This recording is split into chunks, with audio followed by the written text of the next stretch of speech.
विदर्भनंदन news नेटवर्कमध्ये तुम्हा सर्वांचे स्वागत। सांड नदीत अपघात, इसमाचा अपघाती बुडून मृत्यू।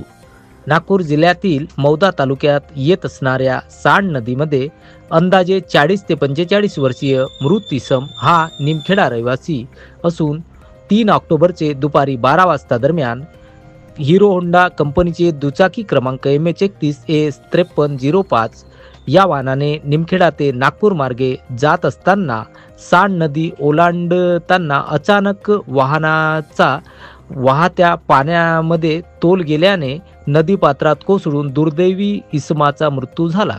त्वरित बचाव कार्य तहसीलदार डी निंबाळकर यांच्या सूचनेने पोलीस दलाकडून सुरू करण्यात आले। यावेळी मौदा पोलीस स्टेशनचे वरिष्ठ पोलीस निरीक्षक सारिन दुर्गे यांनी बचाव कार्याची पाहणी केली व स्वतः बचाव कार्यात सहभाग घेतला। यावेळी राष्ट्रवादी काँग्रेस शरदचंद्र पक्षाचे तालुका अध्यक्ष तथा मातनीचे सरपंच श्यामभाऊ वाडीबसमे यांनी मोहिमेत सहभागी घेत बचाव कार्यात मदत केली। यावेळी शेकडो नागरिकांची गर्दी पाहायला मिळाली।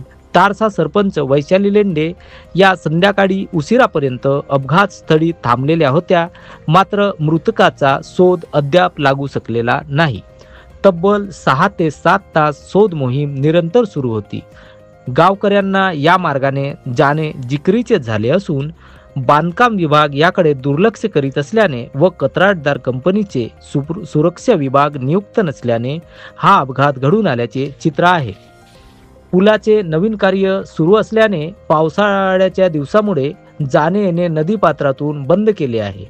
तरी देखील कंत्राटदार निष्काळजीपणे राजकीय वरदहस्तात कार्य करीत असल्याने व पर्यायी मार्ग नागरिकांना उपलब्ध होत नसल्याने जीव मुठीत घेऊन जुन्या पुलावरून पाणी वाहत असताना देखील प्रवास करताना नागरिक पाहायला मिळत आहेत।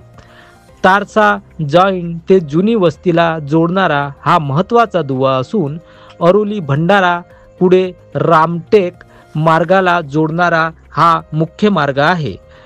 नागरिकांना मनात नसताना सुद्धा हा प्रवास करावा लागतो, याकडे नेता प्रशासनाने दुर्लक्ष केल्याची बाब अपघातातून उघड होत असल्याची नागरिकांमध्ये चर्चा आहे। एक रिपोर्ट विदर्भनंदन न्यूज नेटवर्क। मृतकाची ओळख जगदीश इनवाते म्हणून पटलेली आहे।